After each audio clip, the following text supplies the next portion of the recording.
your biggest enemy is you. My whole book is about you battling yourself. People don't understand it's you against you. The only person that gets in your way is you. Nobody else. It's you. You see this guy here staring back at you? Yeah. That's your toughest opponent. Every time you get into the ring, that's who you're going against. I believe that in boxing, and I do believe that in life. Nietzsche had the great line on resentment. He said, if you think someone's ruined your life, you're right. It's you. People have this reoccurring nightmare that there's some thing, some force that's got a hold of them and it's holding them down and they can't break free. No matter what they do, they can't break free from that force. Well, I'm here to tell you that thing in your nightmare, that thing that's holding you back, that thing that's dragging you down, that thing is you. There's no hacks, bro. It's you against you. You against you. And if you misunderstand that, you have a real problem. A real problem. I can understand you misunderstand me running down the street, shirt off. This, yeah, I can get it. I get it. If you misunderstand what I'm saying right now today, the problem is you. And you don't want to fix it. If you keep making the same mistake over and over, the mistake isn't the problem. You are. I know better, but I'm so used to doing wrong and being dysfunctional. I know better, but I don't want to do better. I know better, but I'm not willing to do better. Do you want to do this or not? Do you actually want to do this or not? Because if you actually want to do it, what's going to stop you? Nothing. And if you don't really want to do it, what's going to stop you? Just about anything that comes up. Just about any obstacle that gets in your way becomes an excuse. It becomes a reason. It becomes a rationale for not proceeding down that path. Your excuses will destroy you and take everything that you ever wanted from you if you let them. Go do something that's hard. Go try and accomplish something that's hard. You may win, you may lose, you may succeed, you may fail. I'll tell you what, you'll be better, and you're gonna fail, and you're gonna fail, and you're gonna fail, and you're gonna fail, and then you're gonna win. So I think a lot of us have the battle of the other self that we're, the lesser version of ourself that we're trying to kill every single day. And so a lot of times we have this desire to point the blame finger externally, but wherever you point the finger of blame, power follows. And so whoever I blame for the life I have is the person who I give all the power over my existence, over my circumstances. And so it hurts, but if you turn the finger inwards and you start saying, I don't like my life. The person that I need to punish or get back at is the real person who got me here, which is me. A friendly reminder that in 3 generations, everyone who knew us will be dead, including the people whose opinions stopped you from doing what you wanted all along. Imagine that someone you know achieves every dream and hits every goal they have. Years later, they get old and die. 2 years after that, how much do you care? About as much as everyone else will if you accomplish your goals and dreams. Do it for you. The fear is never reaching your potential. That's it. That always falling short, always quitting before you're done, always procrastinating, always not doing the right thing. And then one day you're an old man. Yep. And you look back and go, God, I could have been great. Yep. I could have been great. But don't be mad. When you're laying there in your bed and you're in the hospital and you're 70, 80, 90 years old, and you're thinking, man, I feel like I didn't do something. Because you did. You didn't do it. You didn't do. You may have lived a great life, man, but you're always gonna feel empty inside. Your pride and your ego is out of control. Your pride and your ego has been killing your career growth. Your pride and your ego and your attitude has compromised the altitude of your career. You could be on another level. You know better, but you're deciding to not do better. You are a lazy, unprofessional, mean attitude having mother. And yet, when things are not happening good for you, when things are not coming your way, when things are not happening as fast as you want them to happen, you blame everybody else and what they're doing and saying, and you completely disown everything that you're doing to contribute to your career not going to another level. know better, but you don't want to do better. It is not everyone's job to make sure that you feel good. It is not everyone's job to solve your problems. It's not everyone's job to make sure you're happy. That's on you. Only you. Understand that you are where you're at because of the decisions you made and the actions you took. And if you manage to convince yourself that it's everyone else's fault that you're miserable, not only is your entire life a lie, but you will be stuck in that misery forever. If you really want to free yourself from mental slavery, if you really want to escape the prison cell, if you really want to make your life better, blame yourself. Because in order to fix your own life, you have to believe that you're the one that in the first place. And if you possess the power to screw up your entire life, you also possess the power to fix it. You know, the war that you have to really fight is the war against yourself. You have to fight the war against yourself. Now, it's not easy to look in the mirror and to change your own life. It's hard as hell. You have to take responsibility. You have to learn new things. You have to feel uncomfortable. Good. Because discomfort is how we grow. That's how we become strong. If you run away from discomfort and resistance your whole life, you will always be weak. When I wake up every day, there's only one voice I have to listen to. It doesn't matter whether I achieve all of my goals or I don't achieve all of the goals. In 3 generations, I'll be forgotten, and the only people who were naysaying against me will also be dead. And so then it's like, just do it for me. You have to be open-minded to the possibilities that I can do this. Once you shut your mind down to the possibility that it can be achieved, there's no way it can happen. Fear is a mile wide and an inch deep. And so it looks like this ocean that you're going to step into and drown. But as soon as you step into it, you realize it was not that deep at all, and you can keep walking through it.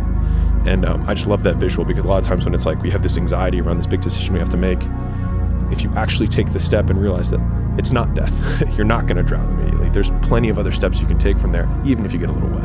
On all those bad days and all those days you don't want to do, you have to be your own motivator, your own coach, your own trainer, your own everything. So to do that, you have to come into work, and work is whatever your work may be, ready to go. And what that means is you may have failed miserably yesterday, but you come to work like, people like, man, you just lost everything. How the hell are you this damn motivated? Because this is what it takes. This is what the it takes. So I define learning by same condition, new behavior. And so when you go to a video game and you battle through the level and you battle the boss, if you are trying to battle the same boss over and over again, and you don't change what you're doing, and the boss keeps beating you, then it's not the game's problem. It's your problem. You are the problem. You can't wait for everything to be perfect to start living your life. That's what I've done. My whole life has been like that. Inside of me, it has been, as soon as it's all lined up, I'm going to show you myself. As soon as I've got it all looking the way I want, I'm going to show up for you and for me.